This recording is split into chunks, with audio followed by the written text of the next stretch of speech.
This is Nick Redding, and you're listening to PreserveCast, a podcast with a worldwide listenership that explores the broad world of preservation from every angle, from drones to mudlarking and everything in between. Now, let's get preserving. Once one of the top wealthiest cities in the United States, Buffalo's historic Elmwood district could once again be a model for American cities. On this week's PreserveCast, join us as we talk with Clinton Brown, a heritage and project architect, about his book, Olmsted's Elmwood, The Rise, Decline, and Renewal of Buffalo's Parkway neighborhood, a model for American cities. Brown takes us through this neighborhood's rich history, devastating decline, and impressive and exciting renewal. This is Nick Redding, and you're listening to PreserveCast. Today, we're excited to be joined by Clinton Brown, a heritage and project architect, and we're going to be talking all about his book, Olmsted's Elmwood, The Rise, Decline, and Renewal of Buffalo's Parkway Neighborhood. Special topic for me as a native Buffalonian to have on not only a fantastic architect, but a great historian of Buffalo and this just wonderful resource in the city of Buffalo. And so we're going to jump into that here in a second, but we like to get to know folks that we're talking to. So Clinton, give us a sense. Where'd you grow up? And what got you into architecture and not just architecture, but the historic preservation wing of architecture? Well, Nick, it's not only an honor to be with a fellow Buffalo native, but one among many Buffalonians who've gone out and done great things in the world. I've tried to do them locally, and I started by really having the luck of DNA and geography. My DNA is people who built things, engineers, architects, and others who made things happen. As an oldest child, I often had the feeling I had to live up to them, which was a motivator. And also geography. I grew up in the Niagara River region. The Niagara River empties Lake Erie into Lake Ontario as part of the Great Lakes and is the border between the United States and Canada, between New York and Ontario.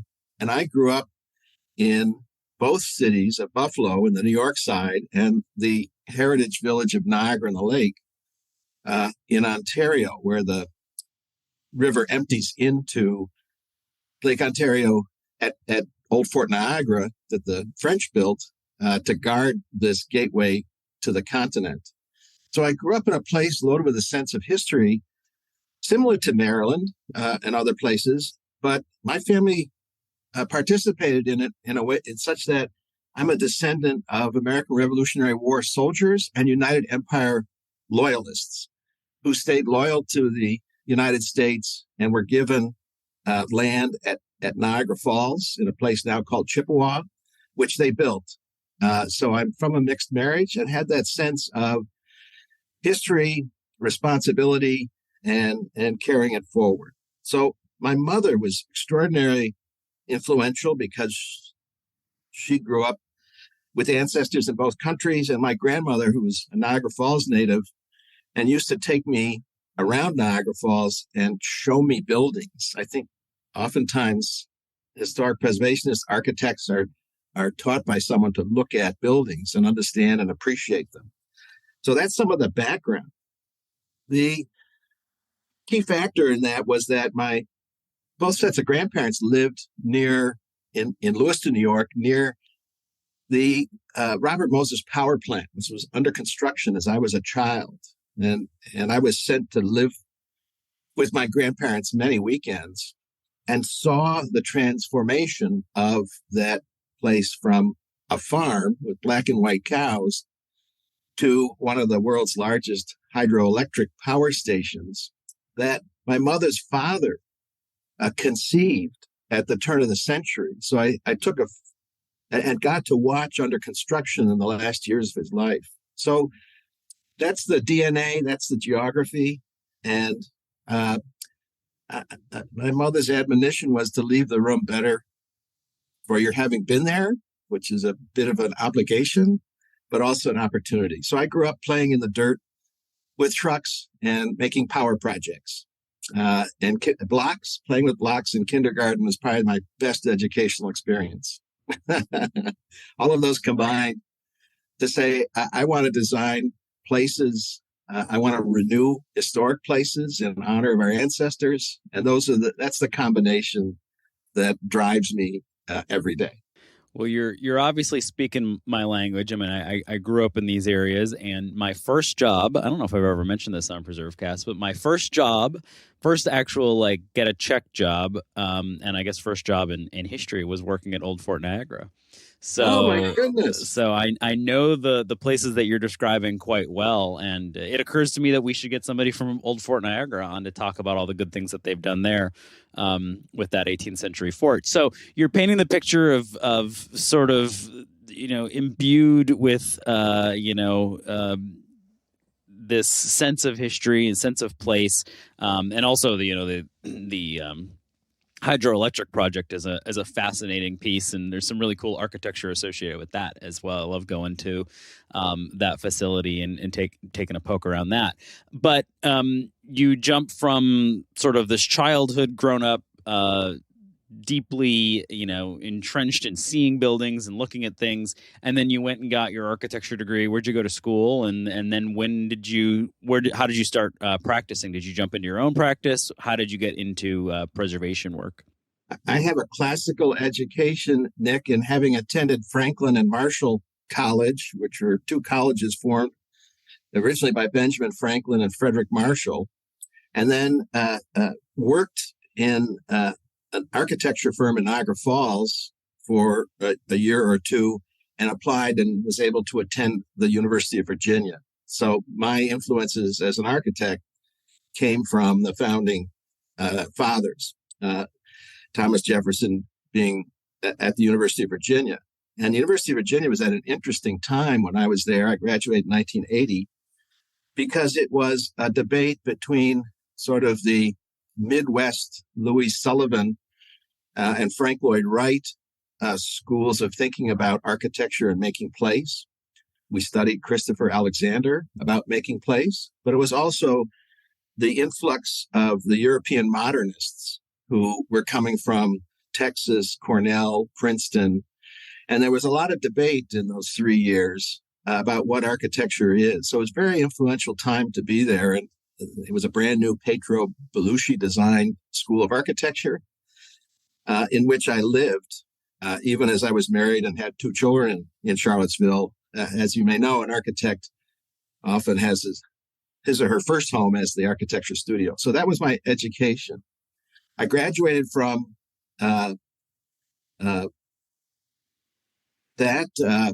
having the experience of working for the Institute for Architecture and Urban Studies in New York, which was Peter Eisman and Peter Wolf, at a time when architects around the world were traveling through New York, particularly the Europeans traveling through New York to go to the Japanese job opportunities that they didn't have in Europe. So I met all the superstars of the time. And yet I was committed to being just a simple architect back home to redevelop and redesign my city, which in the 1980s appeared to be dying. So I felt a strong compulsion, despite being on a waiting list to work for Venturi and Rauch in Philadelphia. It was a recession. My best opportunity was to go back to Western New York, where I would more easily find a job and make a difference. So that's how that ties together. It's so fascinating.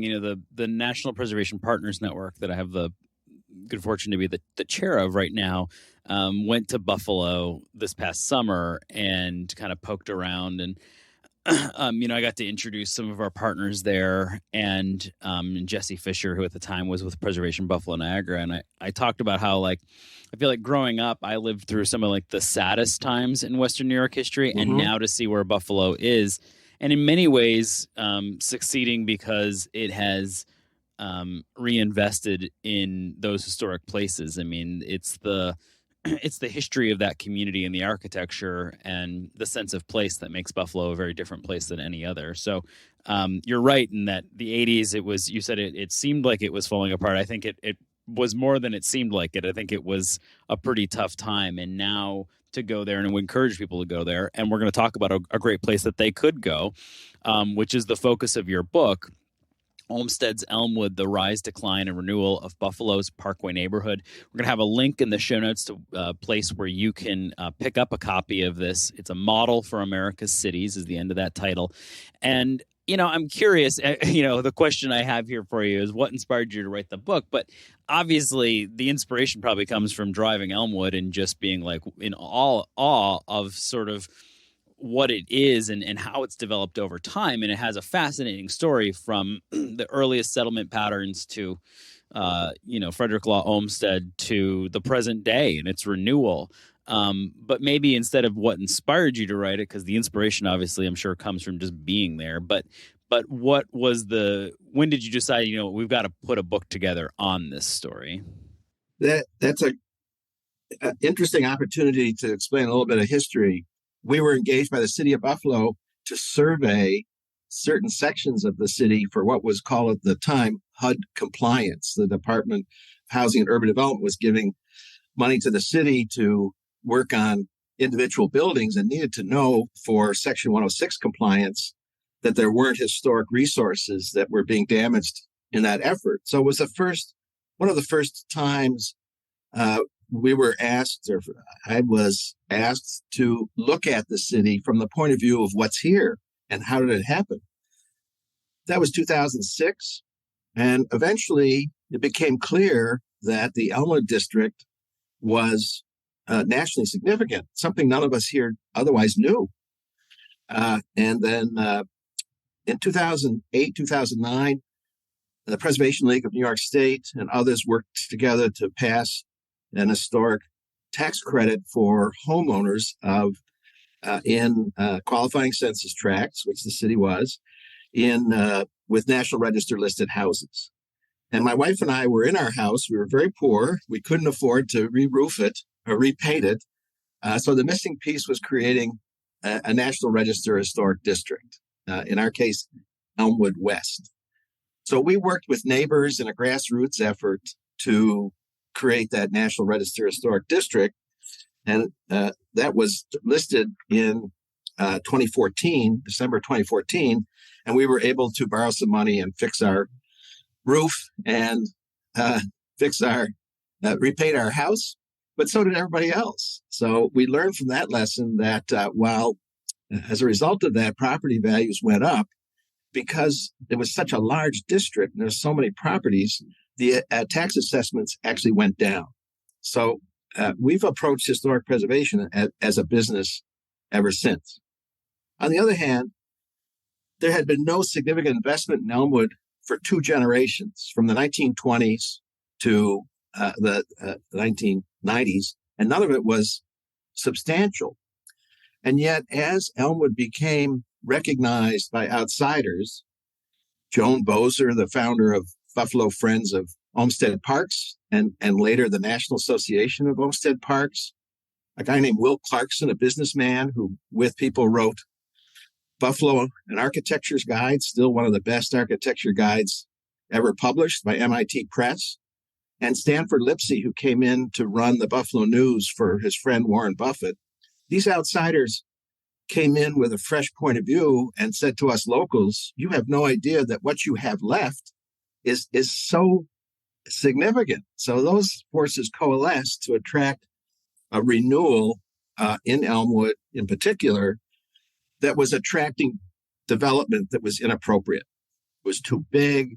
It was not characteristic of Elmwood. It was generic architecture. And I realized that people didn't, like me, that grew up not knowing how important the place was. To paraphrase Marshall McLuhan, the fish don't know there's water because they swim in it. And someone had to tell the story about how this place came to be and why it's important and why we need to take better care of it. In historic districts, not enough to attract new investment and to reinvest and renew well. So that's how the book came to be. I felt an obligation to tell it. And once I started, the story flowed over the next couple of years. Yeah, it's quite the book. I mean, it is a solid piece, and I mean, as a native Buffalonian, I was just enthralled with it. I thought it was really cool, and it just tells a really interesting story, and a lot of pieces of it that I had no clue about. Like you said, like I think a lot of people grow up there, and I'm sure most of my family, love Elmwood, but don't know why it's so valuable, and to kind of look at it through those lens. Let's take a step back, because the story that you told about why a place matters and then its renewal and the architecture of anywhere kind of getting foisted on it could be a story told all across the country. But let's talk about Elmwood and put it a little bit of context, or maybe paint the picture for somebody who's never been there before. What's the size of it? Like how big of an area are we talking about, and what kind of architecture do we have there? Maybe take somebody on a mind's eye drive through Elmwood. We don't have to cover every block, but what is this place? How would you describe it to someone? How has it evolved over time? And I guess perhaps why does it matter? It is the phase of Buffalo's growth after the American Civil War that made Buffalo wealthy and one of the most significant cities in the world, certainly in America, and among the most millionaires in America per capita, because the wealth of the Erie Canal allowed the convergence of land, people, and opportunity.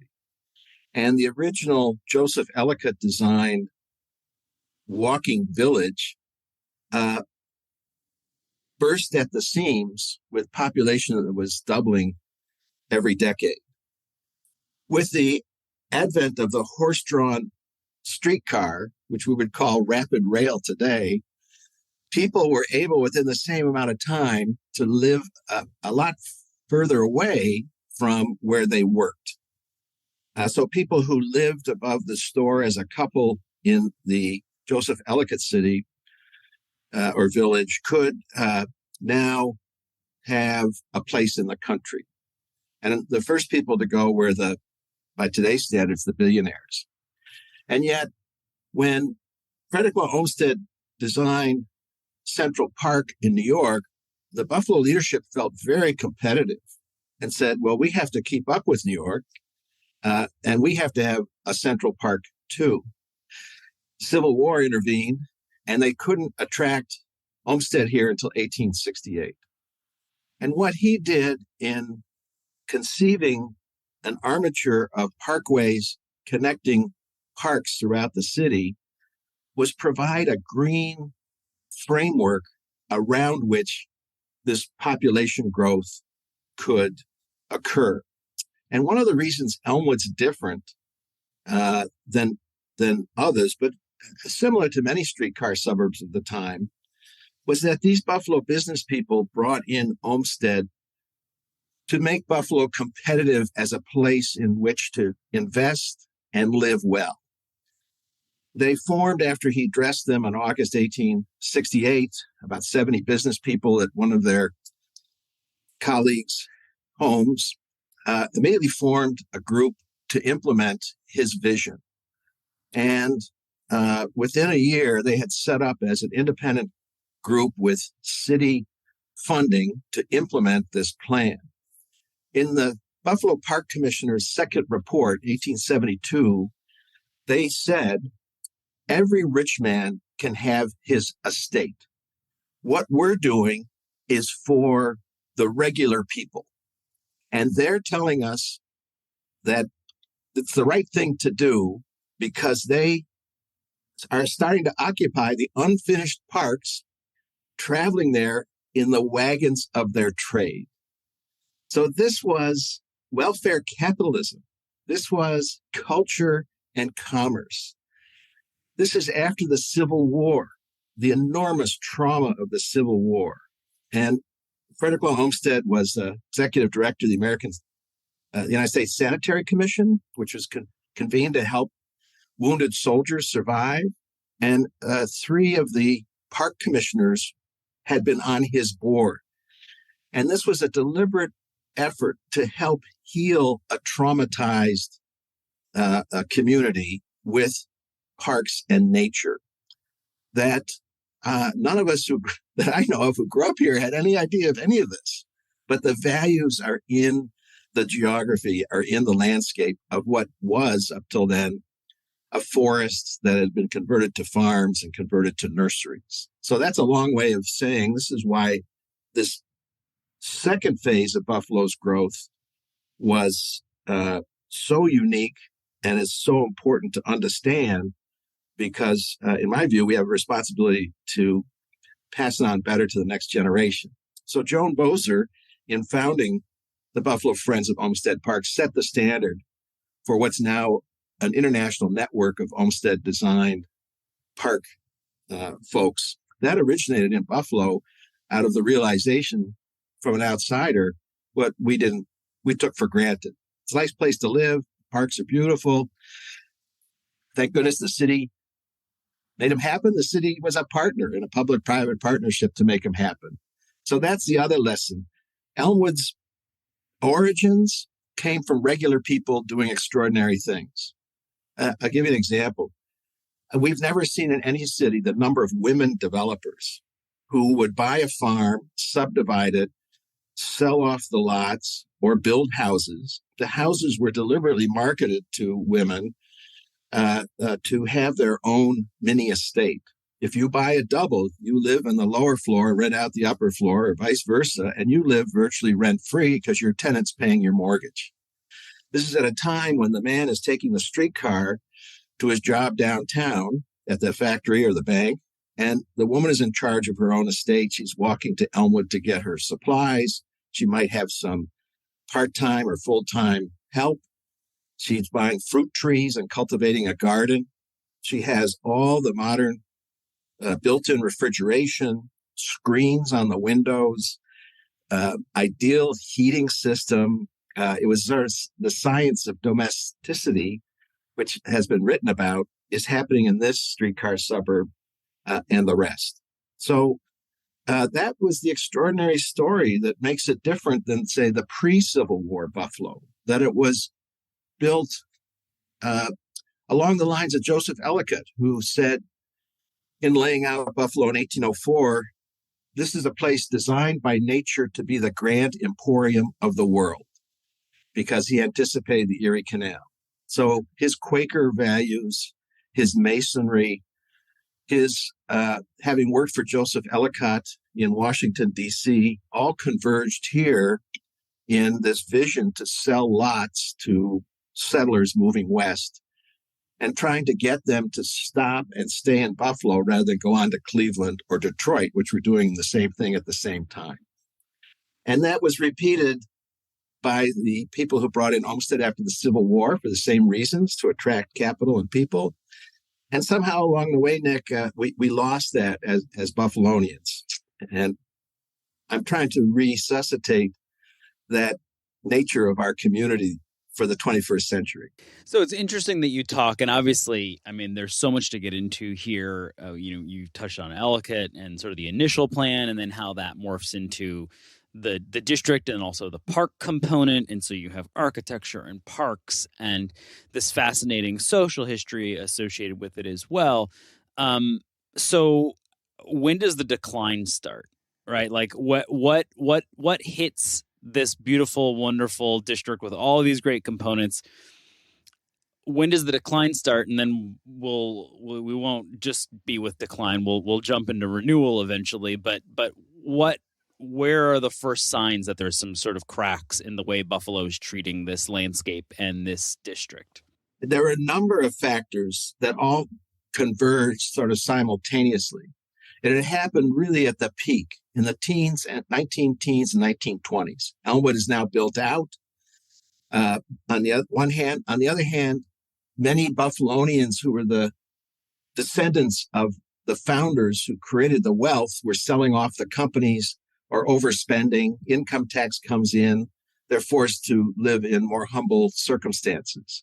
Buffalo is outpaced by the growth of the railroads. Buffalo had 26 railroads. Originally, most of them were owned or had some ownership from Buffalonians, but as they got consolidated, they became parts of the conglomerates of railroads, automobiles, manufacturing of all sorts as those companies consolidated national with local companies. The one that didn't go was Marine Midland Banks. That was a consolidation of Erie Canalway banks, and so they stayed on. But there was also the rise of the automobile. So the next Olmsted suburb is to the north of the Elmwood district, and it's an automobile suburb. It's a picturesque landscape. It's called Parkside for a reason, because it's just north of Delaware Park, which was the head of the Park and Parkway system that Olmsted designed in the 1868 and 1870s. The huge companies such as John Albright's Lackawanna Steel was not locally owned. It became Bethlehem Steel and out-of-town management. John Larkin's soap company, which was sort of an early Sears Roebuck, an early Amazon, which had a huge national impact, and had a Frank Lloyd Wright designed headquarters, faltered with subsequent leadership, which was not up to the snuff of the entrepreneurs. This is not unique to Buffalo, but these forces converged as trade patterns changed nationally, as leadership did not get renewed, as ownership was lost. And 1920s is really the time when Ellsworth Statler's mansion is demolished because the taxes on the mansion couldn't be paid by the descendants. Larkin's mansion is demolished. Albright goes broke in the Depression, completely broke, and his huge estate gets subdivided. So it was circumstances that were not in Buffalo's control. And then a generation later, the St. Lawrence Seaway took away Buffalo's centrality as a nexus of trade. And while some Buffalonians saw it at the time, most did not do anything. Nobody did anything about it. And Buffalo's historic crossroads was taken away by grain going south to Louisiana through the Mississippi, and goods coming and going through the St. Lawrence Seaway. So all those factors converged, and the leadership just did not have what it took to overcome them until we get jump start to the 70s. You know, part of that was an expressway cutting off Delaware Park from its front porch, Lincoln Parkway. You know, the reason for Elmwood's being was sort of decapitated. And now that's being changed, actually. But it's been 40 years since Joan Bozer first stepped up and others and said, hey, we got to put this place back together. So that's sort of and that was part of a grassroots effort of citizens to create a food co-op, to create bicycle-friendly places that earned Elmwood under the leadership of an Elmwood Village Association, which was formed by residents and merchants in Elmwood to save it from the shopping malls, earned a top 10 neighborhood designation because folks stepped up, as historic preservationists often do, to save their place and make it worth living in again. So what is it like today for somebody who's going to come and visit, because now they're so interested and excited? They've read your book and they're going to come to Buffalo. What will they find today, and what does the future hold for the district? I mean, now you're kind of putting on your prognostication hat here, but what are your hopes for? What do you see coming? Well, the Albright Knox Art Gallery, which was funded originally by John Albright and built in an Olmsted Park 100 plus years ago, is undergoing a $250 million reinvestment as one of the world's great contemporary art museums. Across the street, Buffalo State College is just changed its name to Buffalo State University to reflect its increased stature as an educational institution. It's the largest factor of bringing people in who fall in love with the Elmwood district and want to stay after graduation. So they're really, again, the Olmsted Park and Parkway system is unique in the world, and it's well maintained by the Buffalo Olmsted Parks Conservancy. They would also see a place built in which to live well. I think Witold Rzycki, in his book about Olmsted called A Clearing in the Distance, who has a chapter on Buffalo, concludes by saying Frederick Law Olmsted showed how life could be like in the industrial city. And that's the theme I think that we have the opportunity to fulfill going forward, that we can show that this 19th and 20th century place can be made worth living in competitively with anywhere else because of the quality of family friendliness, entertainment, cultural, and other opportunities for young people. We need to be more senior friendly. We need to be more diverse. We need to be more diverse economically, racially, ethnically than we have been in recent times. And we need to take better care of the public realm. If we could take as good a care of Elmwood and the other streets as Olmsted Parks Conservancy takes of the Olmsted Park and Parkways, man, we'd have a spectacular place that would be a top one neighborhood. And examples I cite in the book that listeners may be familiar with include the Oneida Community Mansion House in Oneida, New York, which is the longest running utopian commune in the United States. And it's not a commune anymore, but it's still open as an institution, founded by people in the so-called burnt over district when upstate New York was the place to experiment with new ways of living between the opening of the Erie Canal and the Civil War. And many listeners will be familiar with the Chautauqua Institution, which was the original Chautauqua Institution, founded as a Sunday school camp on Lake Chautauqua, south of Buffalo.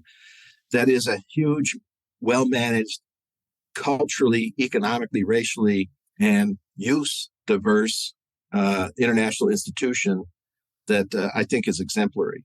We can do that in Elmwood. We can do that in our communities as historic preservationists and architects if we work together to fulfill the aspirations of our ancestors and the values that they represented in creating these places in which some of us get to live. Well, it's a big charge, but it's an important place. Obviously, if people want to learn more about it, we'll have a link in the show notes to the book. You can pick it up, learn all about it, and then go to Buffalo with the book and ground truth it and get to see it in the flesh. Before we go, as we kind of move to a conclusion here, your architecture firm, what are you working on right now? Give people a sense for the kind of projects that you're working on right now. We have a mind-boggling array of small projects that take an acupunctural approach to renewing historic buildings and heritage places. Yesterday, we were with state officials in Buffalo who were looking at projects that were small buildings abandoned that people have renewed with the help of a state fund called the New York Main Street Program. And those are not, the buildings were built for big industries, but they're now occupied by small grassroots places and operations called, such as Go Bike Buffalo, Buffalo Urban Gardens, an African immigrant entrepreneur who's opened a UPS place in the inner city. So we're working on those. We've helped as a grant writing firm. Our customers raise, I think we're over $45 million in grants to help subsidize and support renewal. Some of the bigger projects are at Old Fort Niagara. We're working with them on creating an authentic replica of a native dwelling that the British would have built for their Senecas leadership when the Senecas were driven out of the Genesee Valley during the Revolutionary War and sought refuge at Old Fort Niagara. South of the city, we're working with a group called Citizens Advocating Memorial Preservation, or CAMP, who stepped up to save their 1914 Civil War memorial created by Cattaraugus County in honor of all the sons and some daughters that they sent to fight in the Civil War.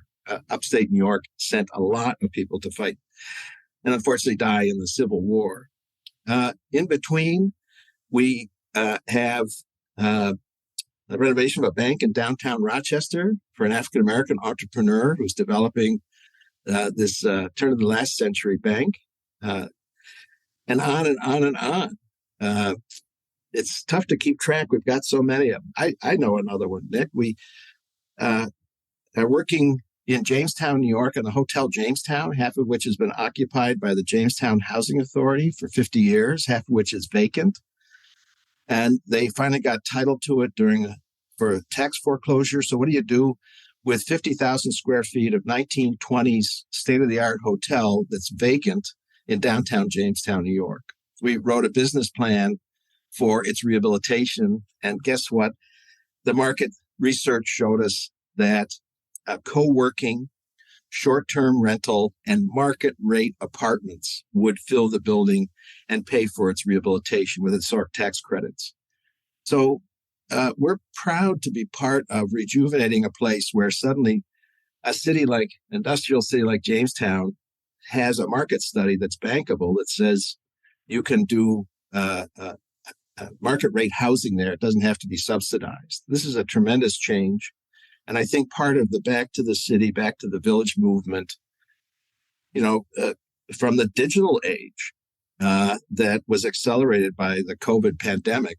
And it's not unlike the post-Civil War period in which the Buffalo business leaders brought in Olmsted to rejuvenate their city to make it worth living in. So we do this. We're reimagining places every day, and we absolutely love it. And we are happy to talk to anybody who's interested in doing that, wherever they may be. Well, we'll make sure to put a link in the show notes to that as well. And sort of, as you said, what's old is new again. It's this another period of resurgence and renewal. And before we go, we ask the most difficult question of anyone. What's your favorite historic place or site? I think that's a very hard question. But I would crystallize it in one place that relates to where you're such an extraordinary leader through Preservation Maryland. And it's the Willowbank estate in Queenston, Ontario. 1830s, a builder-built colonial mansion when Queenston, Lewiston was the center of trade between Northern, Canada and United States. The Hamilton family. I'm on the board and have spent with other people a lot of energy successfully reimagining the place as the Willowbank School of Restoration Arts. That's unique in having a 3-year certificate program for people who are interested in using their hands and their head to renew how we live on this earth. And there's a waiting list of employers for our graduates. What's interesting in terms of how I particularly grew up is that my ancestors would have trod those floorboards because the Cummings, the Kirkpatricks from the United Empire Loyalist side of my family were the ones who were in business in Canada's first railroad, Upper Canada's first railroad with the Hamiltons. And growing up between Buffalo, New York and Niagara Lake, Ontario, in the old days, the bridge crossed between Lewiston and Queenston. And I can remember as a toddler in the back of my mother's Morris car going by that building and noticing it as a toddler. That building had something special because it was a magnificent columned stone structure, willowbank.ca. And so going back to the start of this conversation as to one's origins, I came to the conclusion that that might be the place my family's been associated with for, when was the Revolutionary War? Almost 50 years ago. And I'm one of the few left here to find new life for that building and many others with the Willowbank School of Restoration Arts. So I'm so appreciative of that question because we don't often get to think about that sort of thing. Yeah. It's a perfect way to end the conversation, talk about sort of how we got into this and where we can bring new life to historic places. And obviously you've made that passion your career. It comes through not only in this interview, but in the book itself, which we hope all of our listeners will pick up. Clinton, it's been a pleasure and look forward to talking with you again soon. Thank you so much. It's been my pleasure too. Thanks for listening to PreserveCast. To dig deeper into this episode's story, head over to preservecast.org for show notes and our collection of previous episodes. Don't forget to engage with this podcast by subscribing, commenting, and leaving a review. Follow along on Instagram, Twitter, and Facebook at PreserveCast for even more. PreserveCast is currently recorded in Walkersville, Maryland, and sponsored by the 1772 Foundation and powered by Preservation Maryland. Thanks for listening, and keep on preserving.